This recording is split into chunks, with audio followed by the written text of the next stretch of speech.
got out of a really scary situation. I was bound to this chair. I was roped by my wrists. They gave me a silly hat to wear. I had this on my neck, and they were doing all these tests. The video game Static. Stay away from it. This is a mind game. It will mess with you mentally. I mean, look at me. See what I mean? Let's check it out. This game will drive you crazy, okay?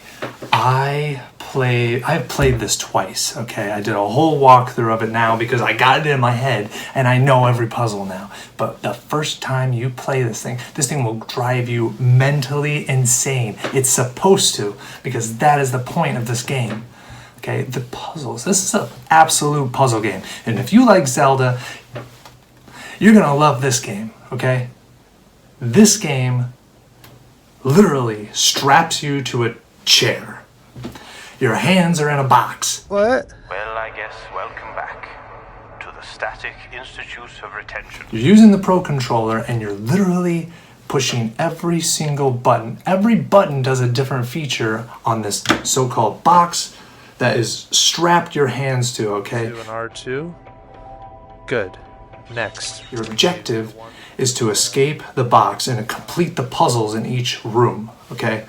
What was my favorite one? My favorite puzzle, literally, it was the time when you get the little RC car and you're going through the different labs. Wait, can I look up at me? Hey, it's me.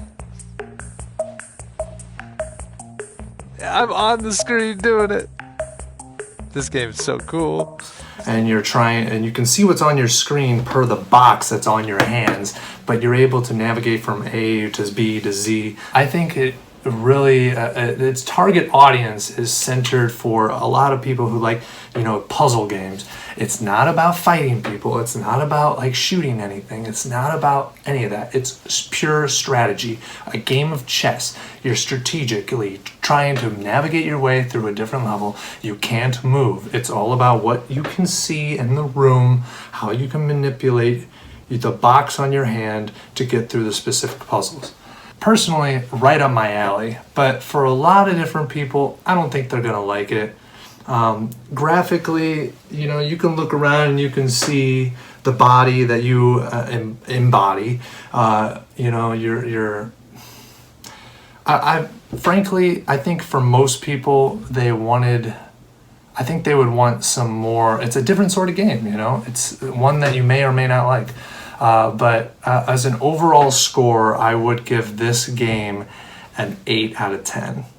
An 8 out of 10 only because I think it was a little short. I think it deserved a better storyline. It was kind of jarring. You're being sedated every level. You're coming in and out, and some of these tests were kind of stupid, to put a lack of a better word. There's this function of happy and sad using L3 and R3 that you're supposed to hit depending on how you emotionally feel about certain things. That the Dr. Fuzz character, I'm calling it that, he will ask. And I'm thinking to myself, what am I, Donnie Darko here? Is the world lumped into two categories, happy or sad? No. There's a whole range, a whole plethora of emotions. And triggering the next signal now. Bars and tone.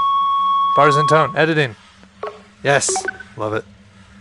I would listen to that all day long. Not. We're sitting there and the game jumps from level to this weird box thing. They don't explain anything. So you're literally just playing, it's a trial and error sort of feel to the game where you're supposed to assemble these blocks and then you throw them up in the air and then you're like, okay, I was supposed to play with that. Okay, now I click this over here. So it's not self-explanatory. After you play it through maybe one time, then you start to pick it up. But again, it's a difficult game to grasp, and I think they could have done a better job at explaining what you're supposed to do, but that is part of the game. It's a lot like the first earlier Zelda games where it's like, okay, I'm gonna throw you in here, figure it out. Okay. So again, 8 out of 10 because of those specific things. I feel like the story could have been better. It was literally just you in the chair trying to escape different boxes. Fine. And I really think they implemented all the different surroundings and the puzzles themselves. They were phenomenal. I mean, this is a 10 out of 10 for puzzles.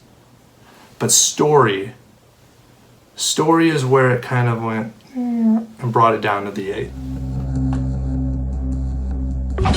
Whoa! Oh man, There. That's Feeling me. better already, I should think. maybe you like the game, maybe you don't.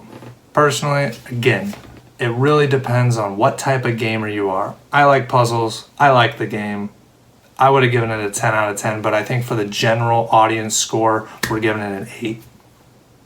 All right, guys, that is Static. So, we'll find out what's next. Thank you, guys.